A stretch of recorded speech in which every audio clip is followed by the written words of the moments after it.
So I was watching the X Zone TV channel last night when I was abducted by aliens, and they kept repeating to me over and over again, simultv.com, simultv.com. What's simultv.com? That's what I asked them. They had it written on the side of their UFO. How do you spell that? UFO. No, I mean simultv.com. simultv.com. simultv.com. Right. simultv.com. Interesting that you were abducted by aliens in a simultv.com UFO last night. Oh, yeah? Yeah. Now that you mention it, I remember now last night I was awakened from a deep sleep. My great-grandmother was standing there. She said she'd come from the hereafter to tell me about simultv.com. She even spelled it out for me. simultv.com, sonny boy. simultv.com. simultv.com, sonny boy. Wow. Yeah. Guys, you'll never guess what my psychic guru just told me. simultv.com. Exactly. Are you guys psychic too? Of course. We all know about simultv.com. simultv.com.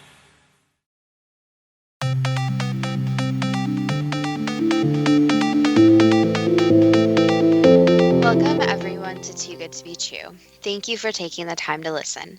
The subject for today's show is dinosaurs and mass extinctions. Before we start getting into details, let's just briefly talk about psychic insight and how we apply it. We choose a subject and research it, and based on that research, we determine what we think needs to be explained by creating a series of questions. Then Justina provides psychic insight to answer those questions. The psychic insight is narrated towards the end of the show. Accepting the psychic insight is a question of individual belief. Now let's go through the disclaimers. Here are the disclaimers. Neither of us claim to have any expertise in any subject that we discuss. We relate information we find through research in the psychic insight. We are always delighted to hear from the listeners. The show only lasts an hour. We don't have the time to present exhaustive research on any topic. This means that there will be information that we miss. We want to provide a basis for the psychic insight. We don't care if a theory turns out too good to be true, as the show name suggests. We are only interested in finding out more of the truth about topics. Spirit can only relate insight that is appropriate for our time in history. Free will cannot be affected. Only comments that are appropriate for our time can be given through the psychic insight. Much of the subject matter in shows may have already been covered many times in other media. We want to look into subjects in a new, different way and be thought-provoking. We're not so good with pronouncing names, we apologize. And neither of us have any particular knowledge in paleontology, geology, biology, meteorology, or associated sciences. If we have misstated anything, we apologize. I've always wondered about the story that dinosaurs suddenly died out and mammals, who are warm-blooded, of course, took over in some sort of a selective mass extinction. Aren't birds descended from dinosaurs? We still have crocodiles, alligators, and all sorts of lizards. Aren't all the reptiles cold-blooded dinosaurs that managed to survive? That's my understanding. The coloring used in artists' impressions of dinosaurs must come from our modern-day dinosaurs. But who knows if millions of years ago if they look different, except that crocodiles, lizards, etc. are beautifully camouflaged. Aren't reptiles cold-blooded like the dinosaurs, unlike birds?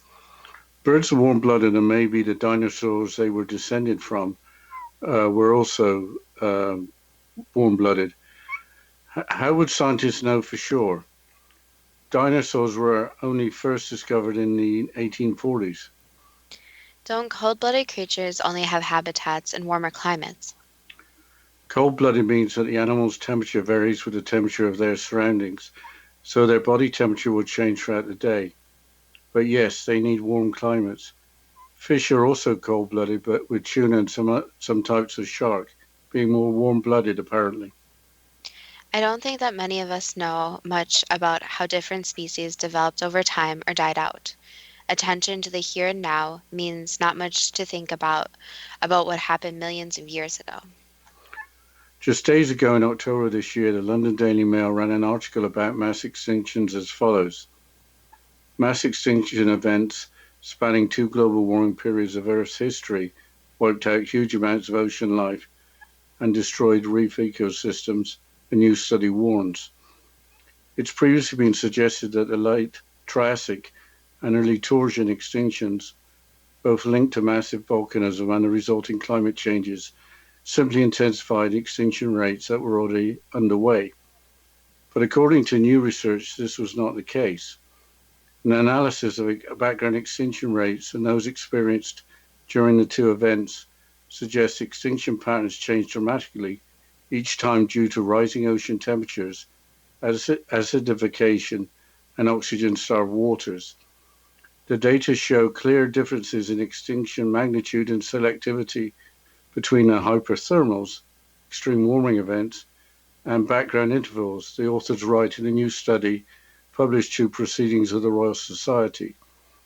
The late Triassic mass extinction, or LTE, and the early torsion, or ETOE extinction took place about 201 million years ago and 187 million years ago, respectively. The latter is considered the second largest marine biodiversity loss event in Earth's history. According to the new research, these past warming periods and the resulting extinctions offer a glimpse at the threats posed by human-induced climate change today, unquote. That implies that the Earth is heading towards another mass extinction. So, how many mass extinctions have there been? According to the same article, 5 not including the 2 already discussed. The big 5 extinctions are as follows. 445 million years ago, when the ice sheets in the southern hemisphere advanced and retreated. Beginning 380 million years ago, over 20 million years in duration, associated with a massive volcanic eruption where modern-day Siberia is located. 252 million years ago, with around 96% of species disappearing. This also is associated with volcanic activity where modern-day Siberia is located. 201 million years ago, caused by large-scale volcanic activity in the Central Atlantic magmatic province, with the supercontinent Pangaea splitting to create the beginning of the Atlantic Ocean.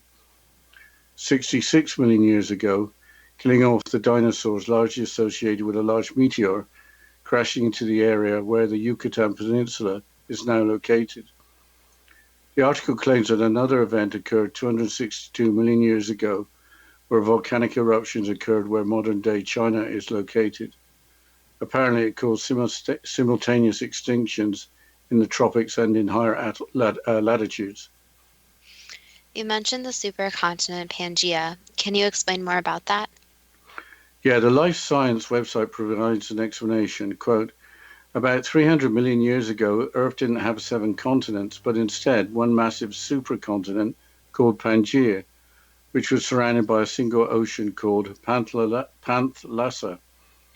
The explanation for Pangaea's formation ushered in the modern theory of plate tectonics, which posits that the Earth's outer shell is broken up into several plates that slide over Earth's rocky shell, the mantle, unquote.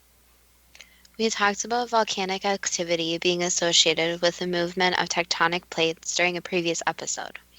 Why don't you talk about the KT mass extinction that occurred 66 million years ago that brought the end to the dinosaurs?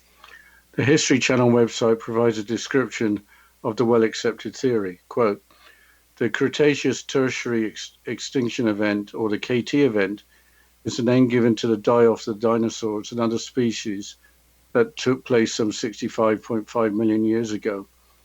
For many years, paleontologists believed this event was caused by climate and geological changes that interrupted the dinosaurs' food supply. However, in the 1980s, father and son scientists Louis and Walter Alvarez discovered in the geological record a distinct layer of iridium, an element found in abundance only in space that corresponds to the precise time the dinosaurs died. This suggests that a common asteroid or meteor impact event may have caused the extinction of the dinosaurs.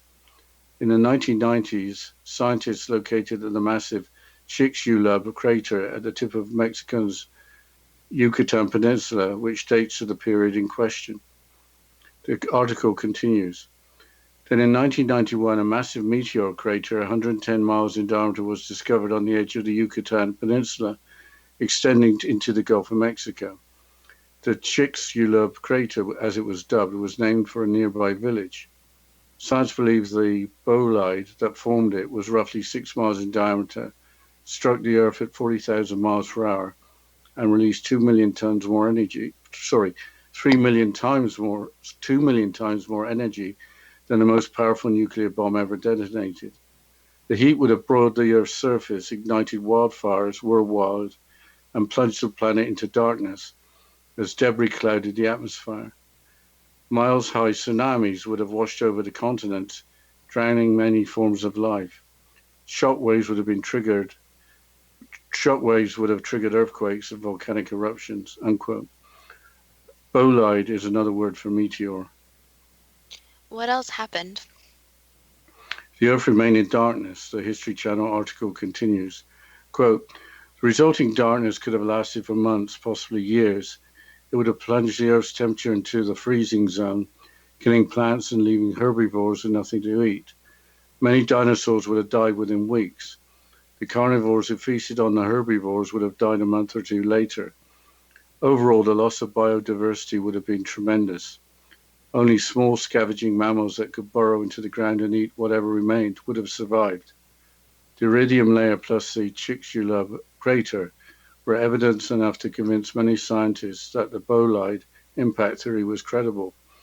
It explained much of what previous theories could not, unquote. It must have been a struggle for any creature to survive. Are there any alternative theories? There are, one being that death also came from outer space, but from a different source, and another that the meteor strike in the area of the Yucatan Peninsula was only part of the story. So what was the different source from outer space? From an exploding star, again from the History Channel website. In 1956, Russian astronomer Joseph Shklovsky became the first scientist to consider the extinction was due to a single catastrophic event when he theorized that a supernova, the explosion of a dying star, showered the Earth in radiation that could have killed the dinosaurs. But I think I'll have to continue this after the break. Yes, we'll continue the quote after the break and talking about dinosaurs and mass extinction. And you're listening to Too Good to Be True with Justina Marsh and Pete Marsh on the X Zone Broadcast Network, www.xzbn.net.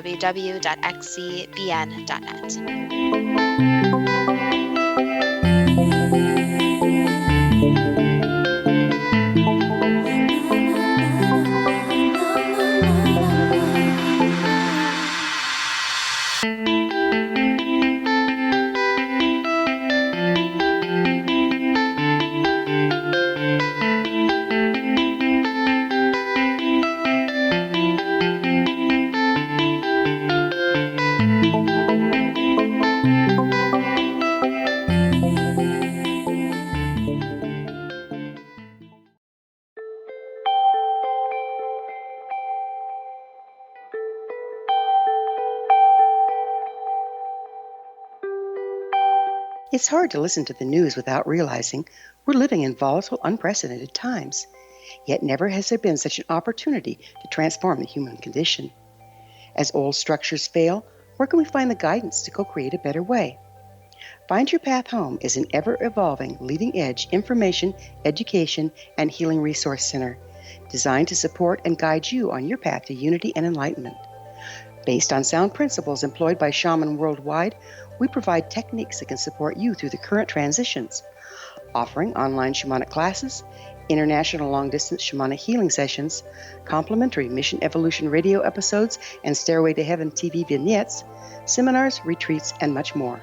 All of this can be found on findyourpathhome.com.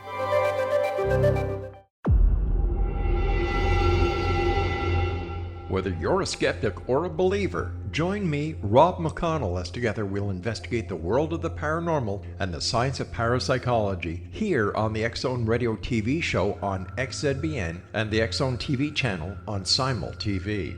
Since 1990, the X Zone Radio TV show has been the place where people dare to believe and dare to be heard. Together, we'll investigate UFOs, aliens, ghosts, Bigfoot, psychic phenomenon, lake monsters, conspiracy theories, government cover-ups, the truth embargo, alien abductions, ESP, haunted locations from around the world, and so much more.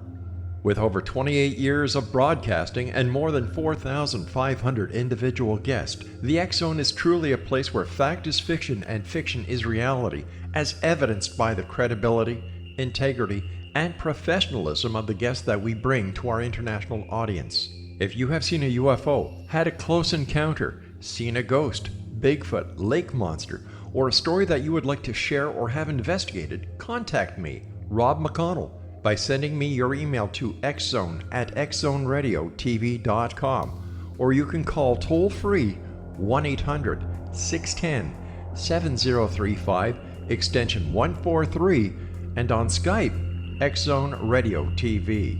For more information on the Xzone Radio TV show with yours truly, Rob McConnell, visit www.xzoneradiotv.com or www.xzonetvchannel.com or simultv.com and xzbn.net. Until next we meet here in the X Zone from our broadcast center and studios in Hamilton, Ontario, Canada, always remember, X Zone Nation, keep your eyes to the sky and your heart in the light.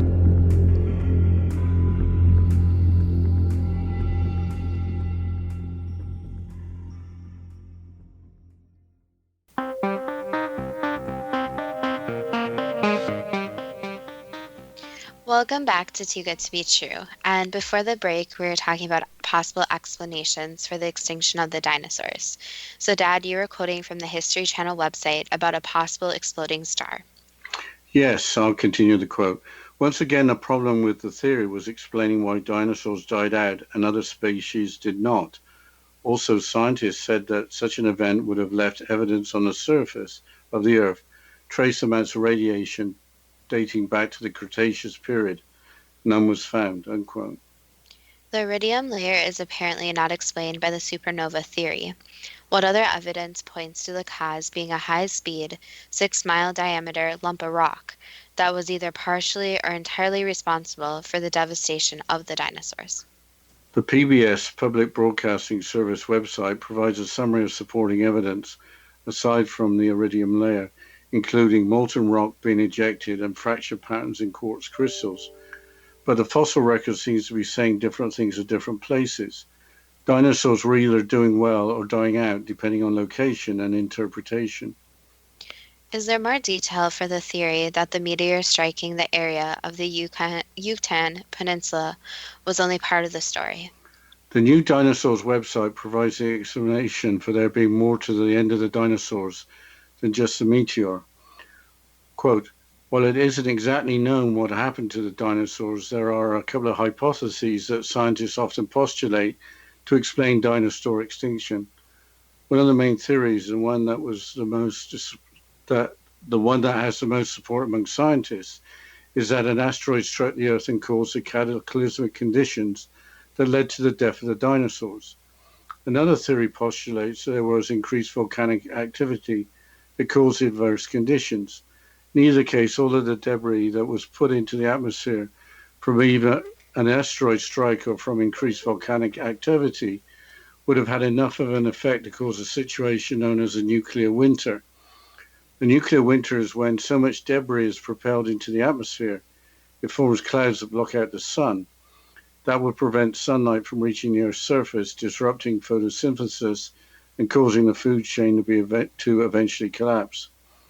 Some scientists speculate that a combination of these two events may have contributed to the downfall of the dinosaurs. Increased volcanic activity may have destabilized the environment, and the asteroid just pushed it further over the brink. Other scientists believe that changing climate may have contributed to the extinction of the dinosaurs.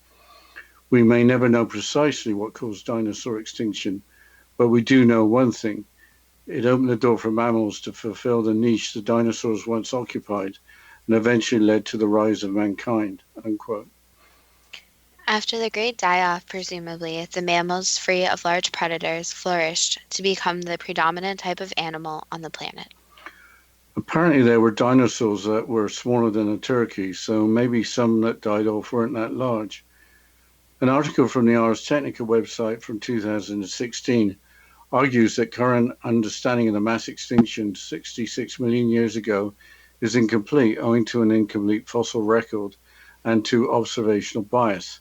Here is part of the article. Quote, the researchers in the Journal of Evolutionary Biology say that animals with large ranges who live in many habitats have a roughly 40% chance of surviving, with those species occurring in just a single locality are estimated to have a 1% chance of surviving. To capture the diversity of species in large and small ranges, the researchers analyzed fossils from 145 mammal species found in 23 locations across North America. They concluded that it's extremely likely that many of those single locality mammal species went extinct without leaving a trace in the fossil record. The researchers also found that current ideas about why dinosaurs didn't survive the KT mass extinction might be wrong too. One common hypothesis is that dinosaurs died out because they were so huge. Essentially, they were unable to slake their appetites as plant life died out on a world where debris clouds blocked the sun for years. But after the asteroid impact, several mammal species rapidly evolved to be quite large. So obviously it wasn't size alone that killed off the dinosaurs. And it wasn't lack of smarts either, because winged dinosaurs, aka birds, didn't manage to outcompete mammals despite their intelligence, unquote. The article didn't mention pterodactyls, only birds, but it would be logical that mammals took a hit as well as the dinosaurs. But how did the mammals recover? According to an article published in the journal Nature in 2007, there were two spikes in the advance of mammals. The authors include Ross McPhee of the American Museum of Natural History and Robin Beck of the University of New South Wales. The following quote comes from the Life Science website referring to the spike that occurred after the end of the dinosaurs. Quote, the second evolutionary spike in modern mammalian history didn't occur until about 10 to 15 million years after the dinosaurs' demise, around the start of the Eocene era, about 55 to 34 million years ago, the researchers say. This was the mammalian golden age, when the preponderance of mammals, especially the ancestors of many groups alive today, such as primates, rodents, and hoofed animals, really took off, according to the new study, unquote. So there was a golden age, but would that have occurred if there weren't dinosaurs for mammals to compete with? Maybe, but there were some dinosaurs around at a later time, besides the crocodiles and other reptiles that survived to the present day. An article from 2017 from the website Ancient Patriarchs has the following headline, quote, Carbon-14 dated dinosaur bones less than 40,000 years old, report scrapped from conference website, unquote. Isn't carbon dating pretty accurate and reliable? That's the way it is usually presented. The article describes the rejection and the findings. Quote, researchers have found a reason for the puzzling survival of soft tissue and collagen in dinosaur bones. The bones are younger than anyone ever guessed. Carbon-14 dating of multiple samples of bone from 8 dinosaurs found in Texas, Alaska, Colorado, and Montana revealed that there are only 22,039. Sorry, I'll start that again. Carbon-14 dating of multiple samples of bone from 8 dinosaurs found in Texas, Alaska, Colorado, and Montana revealed that there are only 22,000 to 39,000 years old. Members of the Paleochronology group presented their findings at the 2012 Western Pacific Geophysical Physics meeting in Singapore, August the 13th to 17th, a conference of the American Geophysical Union, AGU, and the Asia Ocean Geosciences Society, AOGS. Some dinosaurs are thought to be over 65 million years old. The news is stunning, more than some can tolerate. After the AOGS AGU conference in Singapore, the abstract was removed from the conference website by 2 chairmen because they could not accept the findings. Unwilling to challenge the data openly, they erased the report from public view without a word to the authors, unquote. Why did they do that? The 2 chairmen included the following in a letter to the authors, quote, there's obviously an error in these data. The abstract was apparently not reviewed properly and was accepted in error. For this reason, we have exercised our authority as program chairs and rescinded the abstract. It will no longer appear on the AOGS website, unquote. If any of that is true, then our ancestors would have been walking the earth along with thought to have been extinct dinosaurs. Apparently, our ancestors could have also walked the Earth with dinosaurs long before 65 million years ago. Modern mankind's development only starts at 67,000 years ago. That's just a blink of the eye in terms of the age of the Earth. So, what is the source? The Beyond Science TV website from November 2017. Here's part of the article. Quote, in the summer of 1968, an amateur fossil collector, William J. Meister, made the discovery of a lifetime 43 miles west of Delta, Utah. To his surprise, he found a fossilized human footprint about the size of a US 13 shoe. That's 3.5 inches wide by 10.25 inches long, stepping on a trilobite. Now, trilobites only existed between 260 to 600 million years ago, so this makes this the oldest human fossil footprint ever discovered. Trilobites were small marine invertebrates related to crabs and shrimps. Scientists currently think that humans emerged 1 to 2 million years ago and only began wearing such shoes a few thousand years ago. This archaeological discovery could be sufficient to overturn all conventionally accepted ideas of human and geological evolution. According to science's currently accepted timeline of human existence on this planet, humans advanced enough to wear shoes would have not existed hundreds of millions of years ago. As one might expect, this sent shockwaves throughout the scientific communities with excitement for a new paradigm shift, as well as skeptical denial. A US size 13 shoe is size 46 or 47 in Europe. The article continues. Quote, another astonishing trilobite fossil discovery was made in Antelope Springs, Arizona on July the 20th, 1968 by Dr. Clifford Burdick, a consulting geologist from Tucson, Arizona. He found an impression of a child's foot in a bed of shale. This was shown to 2 geologists and a paleontologist. One geologist agreed it seemed to belong to a human being, but the paleontologist's opinion was that no biological agent had been involved. Dr. Burdick affirmed, and we'll continue Dr. Burdick's affirmation after the break. Yes, and you're listening to Too Good to Be True with Justina Marsh and Pete Marsh on the X Zone Broadcast Network, www.xzbn.net.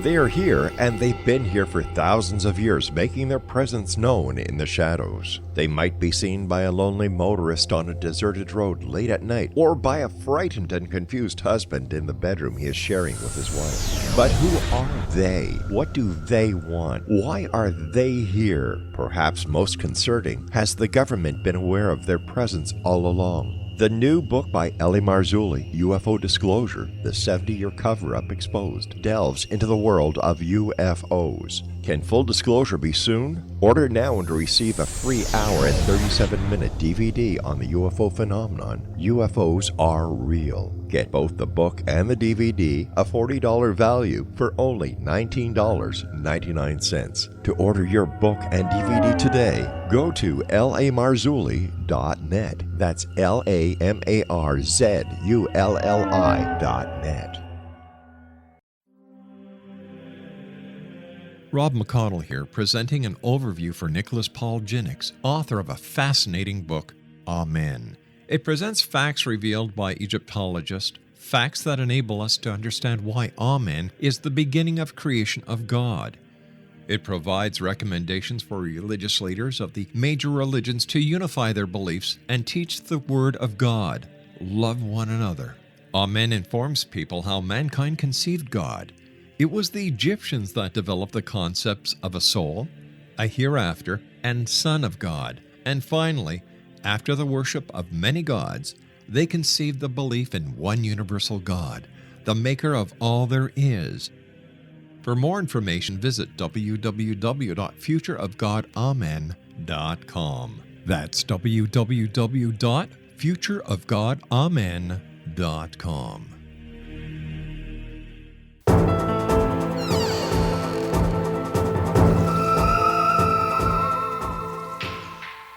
Welcome back to Too Good to Be True. And before the break, Dad, you were quoting from the Beyond Science TV website about possible discoveries of human footprints. So can you please continue what Dr. Burdick affirmed? Yes, I'll continue. Dr. Burdick affirmed the rock chanced to fracture along the front of the toes before the fossil footprint was found. On cross-section, the fabric of the rock stands out in fine laminations or bedding planes. Where the toes pressed into the soft material, the laminations were bowed downward from the horizontal, indicating a weight that had been pressed into the mud. Mr. Meister claimed that when he had a geologist examine the print, the geologist offered him $250,000 for the print. Meister asked him, "What are you going to do with it if I sell it to you?" The geologist replied, "I'm going to destroy it. It destroys my entire life work as a geologist," unquote. Isn't science just a process with more truth being revealed over time? But I have to ask, what is the largest dinosaur fossil ever found? In 2012 in Argentina, remains of 6 Argentinosauruses weighing 76 long tons or 69 metric tons were found. That's the size of 12 elephants or 11 T-Rexes. And these creatures ate vegetation, not other creatures. We didn't talk about the Great Flood of Noah causing a mass extinction. Surely not all the Earth species managed to survive. That apparently occurred only thousands of years ago. Maybe it doesn't count in terms of geological time. I wonder what happened to creatures like insects. I wonder if they survived mass extinctions. Something had to pollinate the flowers for plants to survive. Cockroaches are thought to be able to survive atomic explosions, so expect they've been around for a while. The age of the cockroach was about 320 million years ago, when they flourished. The modern-day cockroach has been around for about 200 million years. But I think we need to change the subject and ask the first question. Did mass extinctions have to occur to develop the animal and plant worlds as we know them now, even at the cost of loss of biodiversity? Yes and no, so it didn't have to happen. But it's what happened in the timeline of events. So again, you can think of it as many different branches of a tree and different possibilities, but with the timeline events led to the mass extinction. Are modern renditions of dinosaurs typically true of their appearance when they were living, including their coloration? Not completely, so some of the coloration is actually off, since yes, there was the need to be camouflaged for some of the dinosaurs, while other ones were more brightly colored, so they would not be attacked as prey. What were some of the colors? So some of them were greens and browns, and the more earthly tones you can think of, while some of the other ones were bright oranges, reds, yellows, that warned the preying animals that if you ate them, then they would basically be poisoned. So it was more of an alert. You can think of the wildlife even now, how some animals are brightly colored, warning preying animals that they would be harmed if they ate them. Did the late Triassic mass extinction and the early Torsion mass extinction take place about 201 million years ago and 187 million years ago, respectively? Approximately, yes. Based on earlier research, were those mass extinctions due to massive volcanism and the resulting climate change, intensifying extinction rates that were already underway? Those are part of the factors involved, yes. Based on recent research, were those mass extinctions due to rising ocean temperatures, acidification, oxygen-starved waters without massive volcanism? There was massive volcanism too, so it was a combination of different factors. So it wasn't just one, it was many. Is there any connection between the late Triassic and the early Torsion mass extinctions and today's climate change? Yes, there is a connection. However, for the dinosaurs at least, they were very strong, and you can say healthy different animals. So there's a number of factors that decreased the population. So it didn't happen all at once, but it was a combo of factors. Is it a normal process in the animal kingdom for species to expand, flourish, and then decline, and then new species take over? If you think of it in terms of evolution and the evolution of different animals, then yes. So for the newer, smaller species, and even some of the mammals and other newer species seen today, yes, the dinosaurs had to die out. Otherwise, these new species couldn't have evolved. Was the early Torsion extinction the second largest marine biodiversity loss event in Earth's history? Technically, it was the third. What sort of marine and other creatures were lost during the two events? A lot of larger marine animals, so a lot of the smaller animals could still survive since they could feed off different food sources, such as smaller crustaceans, algae, etc. But the larger animals needed more food and also needed the food supply more abundant. So the ones that were the more specialized eaters and needed food in large quantities were the first to die off. You have probably answered this already, but what sort of marine and other creatures survived the two events? Basically smaller ones and ones that were more adapted to eating more different food supplies. So ones that could meet their basic needs of finding places to hide from what was going on and also finding food so they could still survive. How is today's global warming or climate change different from that of prehistoric times, which apparently included rising temperatures, acidification, lower oxygen in oceans? So the problem with the current global warming is that there are human effects too. So in prehistoric times, there were not humans. There were not human-made pollution. There weren't the effects that humans have.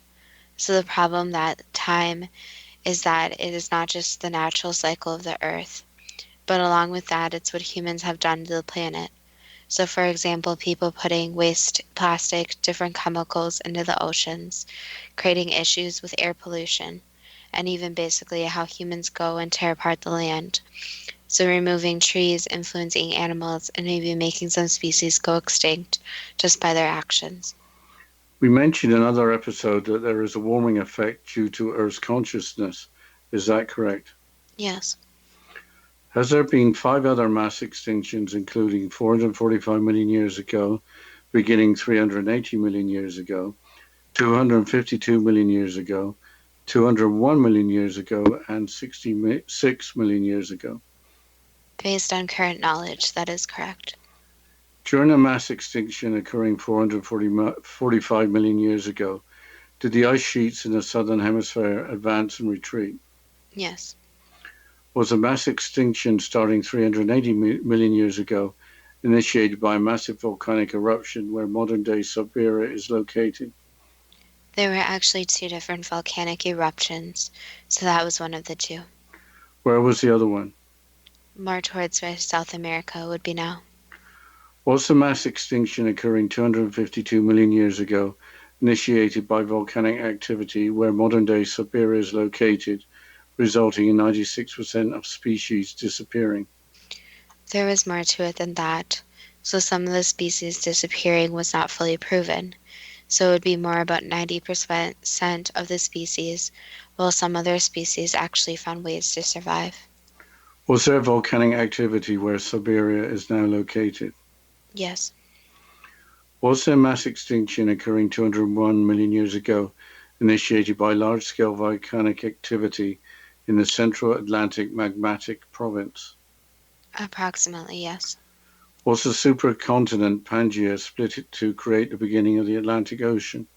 Yes. Was the KT event of 66 million years ago, which killed off the dinosaurs, initiated by a large meteor crashing into the area where the Yucatan Peninsula is now located, or were there a combination of factors? There were a combination of factors, so there were meteors, which is normal for the Earth to have occur along with other factors. Was there yet another event 262 million years ago where volcanic eruptions occurred where modern-day China is located? Yes.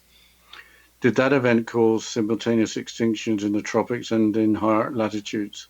Yes.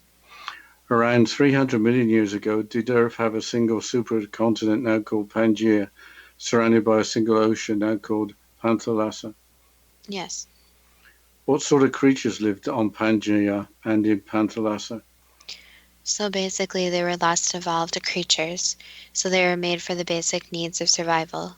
So you can think of animals such as amphibians, only a few mammals, but they were very basic. So all they knew to do was hunt, survive, and their features weren't as formed as today. So for example, you can think of a crocodile, but a crocodile that's not evolved. So it doesn't have the armor, has more of a scaly texture, but hasn't evolved the features of today. So it's a world where the creatures just have one need, which is survive by eating, by reproducing, and trying to find ways to evolve. But obviously evolution takes a long time to occur. During the KT event of 66 million years ago, which killed off the dinosaurs, what were the combination of factors? Was it a giant meteor crashing to the Earth along with increased volcanic activity? Yes, along with the loss of food. So with the different changes in the Earth, such as flooding, volcanoes, etc., it made it so there was less and less food, including vegetation and different dinosaurs. So the cause included Earth changes in addition to the volcanic activity and the meteor collision. Correct. I think we need to go into a break, Justina. Yes, after this short break, we'll continue with the questions and psychic insight about dinosaurs and mass extinction. And you're listening to Too Good to Be True with Justina Marsh and Pete Marsh on the X Zone Broadcast Network, www.xzbn.net.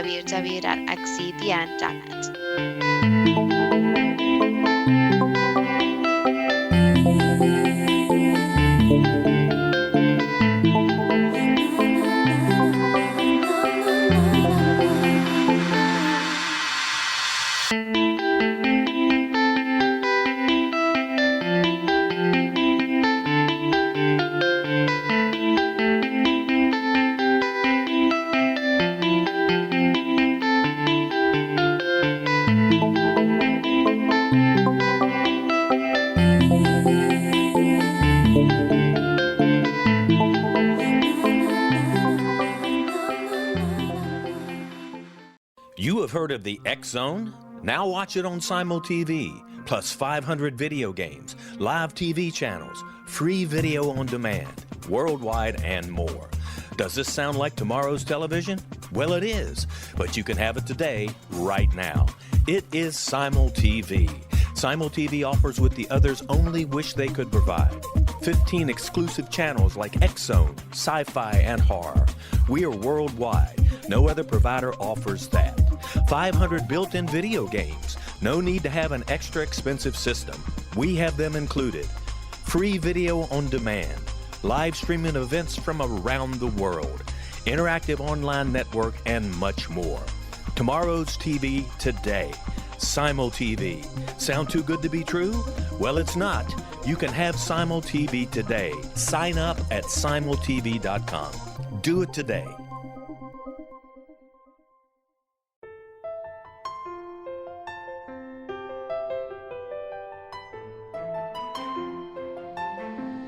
Path Home Shamanic Art School has just launched a new online series of classes, Galactic Shamanism, Art of the Ancients, Key to Tomorrow.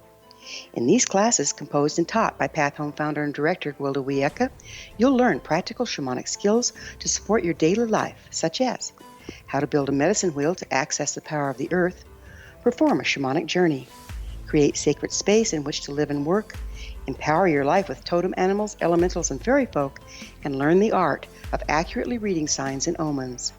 These tried and true skills are the key to living a powerful, productive life.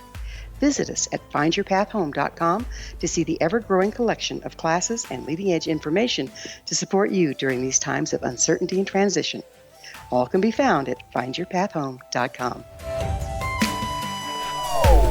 They are here, and they've been here for thousands of years, making their presence known in the shadows. They might be seen by a lonely motorist on a deserted road late at night, or by a frightened and confused husband in the bedroom he is sharing with his wife. But who are they? What do they want? Why are they here? Perhaps most concerning, has the government been aware of their presence all along? The new book by Ellie Marzulli, UFO Disclosure, The 70-Year Cover-Up Exposed, delves into the world of UFOs. Can full disclosure be soon? Order now and receive a free hour and 37-minute DVD on the UFO phenomenon. UFOs are real. Get both the book and the DVD, a $40 value, for only $19.99. To order your book and DVD today, go to lamarzulli.net. That's LAMARZULLI.net.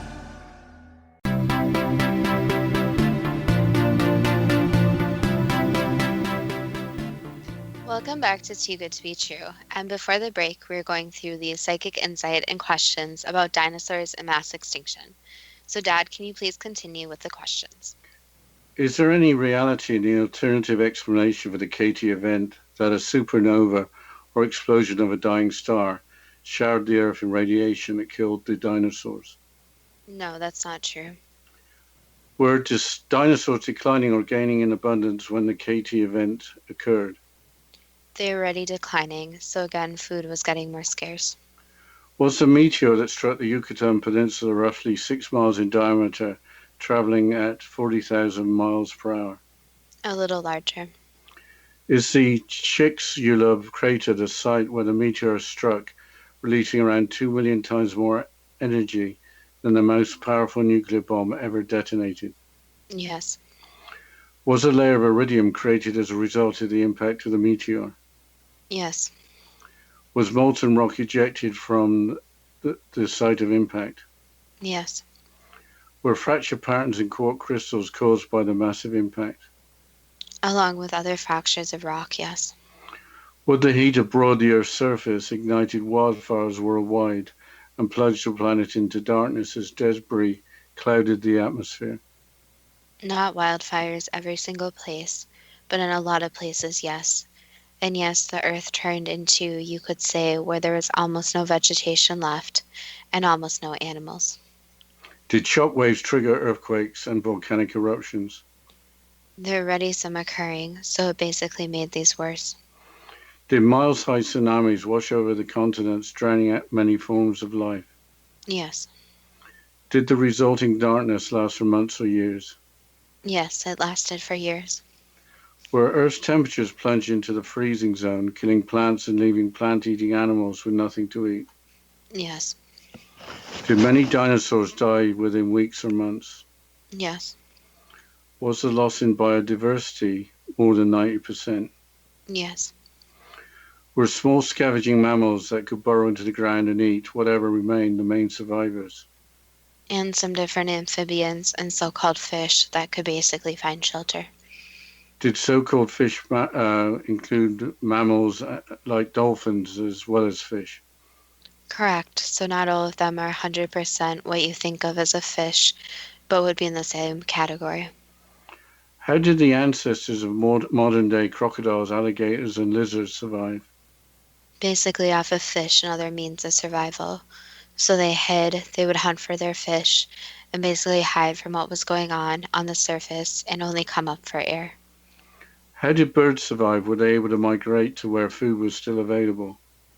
Basically, they migrated to some of the higher points on Earth, so it was very limited food supply, but they were away from most of the lava and the cold and where the temperatures fluctuated, so they found somewhere with more constant temperature where other smaller creatures could still survive.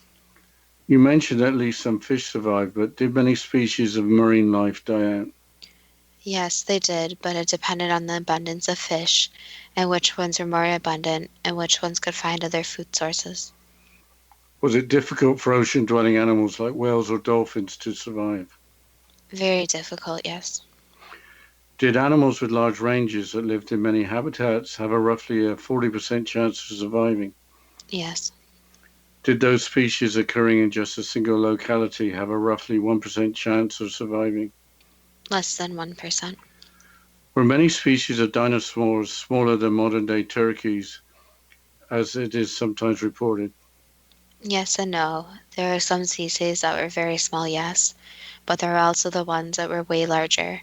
So there is a very wide variety of the types of dinosaurs that existed, and not all of them have been discovered yet.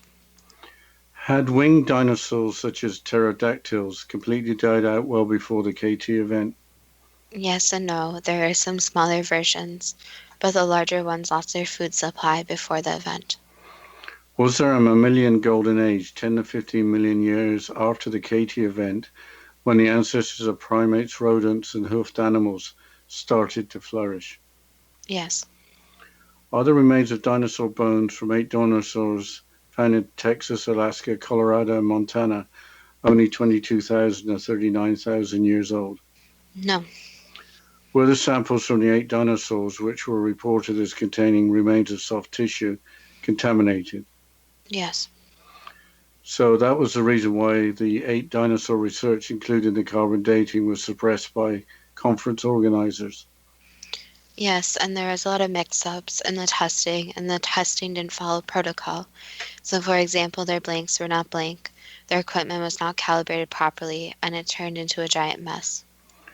Is there anything to go against the conventional belief that the dinosaurs died out during the KT event 66 million years ago? So there were smaller creatures that may be called dinosaurs that lived after 66 million years ago. However, the modern day thought of dinosaurs and what they looked like, yes, those ones did die out. So you can think of it as kind of the dinosaurs as generation 1, while their descendants of those were generation 2 or generation 3. However, they are not what most people think of as dinosaurs. Did our ancestors walk the earth along with thought to have been extinct dinosaurs? So far, what history has shown us mostly correct, but there's still more to discover. In 1968 was a fossil found with a human footprint about the size of a US size 13 shoe stepping on a trilobite. Yes. Based on trilobites existing between 260 to 600 million years ago, was the human footprint fossil created in that time span rather than a few thousand years ago when humans began wearing shoes? That could be said. With humans emerging in a primitive form in a time frame of 1 or 2 million years ago, has the footprint been confused with something else that resembles a human footprint? Again, that could be said, but this is still a discovery that needs to be made. But there could be confusion about if the human was really human or something else that was walking the earth. So there needs to be more research to be definitive. Correct. Also in 1968 was an impression of a child's foot found in a bed of shale, also associated with a trilobite fossil from 260 to 600 million years ago. Yes. Was that actually an impression of a child's foot? Again, more research needs to be done of what the footprint may or may not be.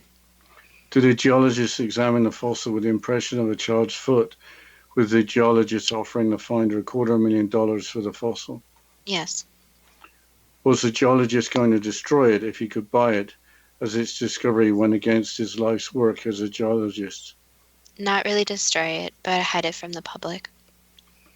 Were the remains of the 6 Argentinasauruses, originally weighing 76 tons, found in Argentina in 2012, representative of the largest dinosaurs that ever lived?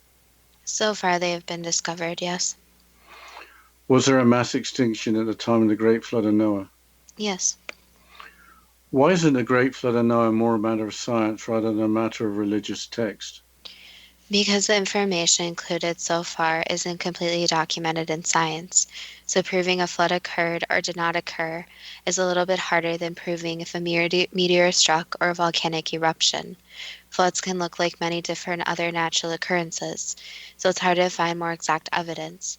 And also because the flood of Noah was highly debated and details are very different depending on what would have happened scientifically and what would have happened religiously.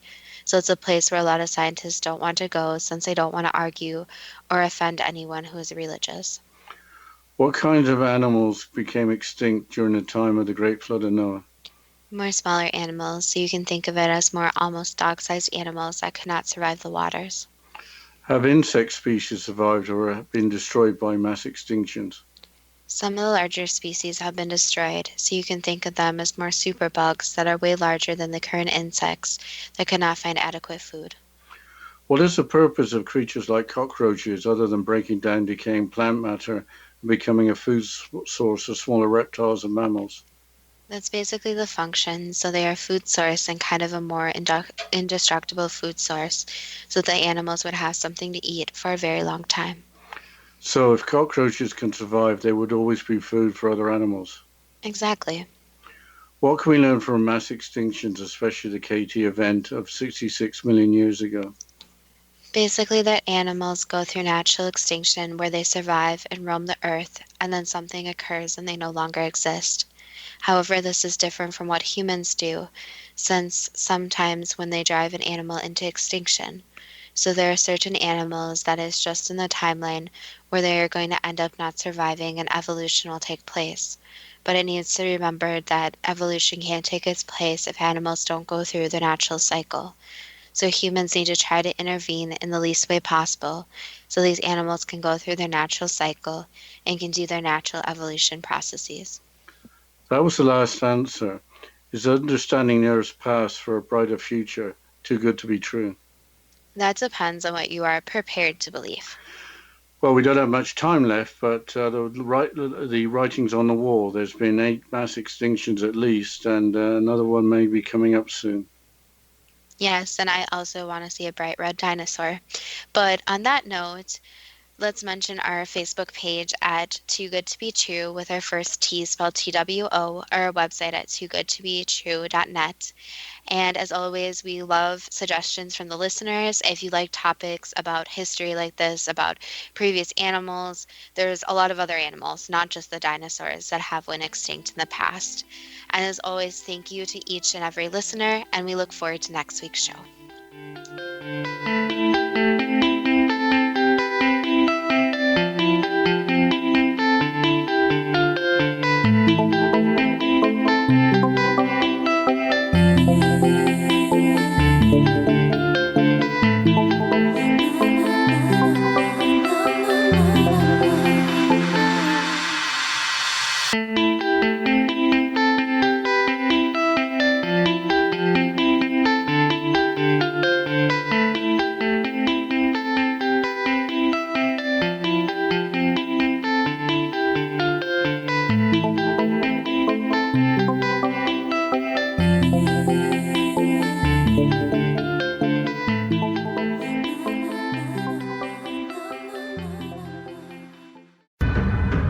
If you are looking for a safe, zero-calorie natural option to the harmful artificial sweeteners on the market today, Just Like Sugar is what you're looking for. Just Like Sugar is a wonderful natural alternative for those health-conscious people who choose a calorie-restricted diet with a great, pure, sweet flavor that tastes just like sugar. Just Like Sugar is a great natural option for people suffering from diabetes and may be useful in restricted diet programs where standard sugars are not allowed and does not cause a laxative effect of some other sweeteners. Just Like Sugar comprises a perfect blend of chicory root fiber, natural calcium, natural vitamin C, and Just Like Sugar's sweetness comes from the natural flavors from the peel of the orange. Just Like Sugar is a natural alternative to harmful artificial sweeteners and will change the way that you believe all natural sweetener products taste. Just Like Sugar is available at your local Whole Foods markets, Wild Oats markets, Henry's, Sun Harvest, and many other fine natural food stores in the U.S., Canada, and worldwide. You have heard of the X Zone? Now watch it on Simul TV, plus 500 video games, live TV channels, free video on demand, worldwide, and more. Does this sound like tomorrow's television? Well, it is, but you can have it today, right now. It is Simul TV. Simul TV offers what the others only wish they could provide. 15 exclusive channels like X Zone, sci-fi, and horror. We are worldwide. No other provider offers that. 500 built-in video games. No need to have an extra expensive system. We have them included. Free video on demand. Live streaming events from around the world. Interactive online network, and much more. Tomorrow's TV today. Simul TV. Sound too good to be true? Well, it's not. You can have Simul TV today. Sign up at simultv.com. Do it today.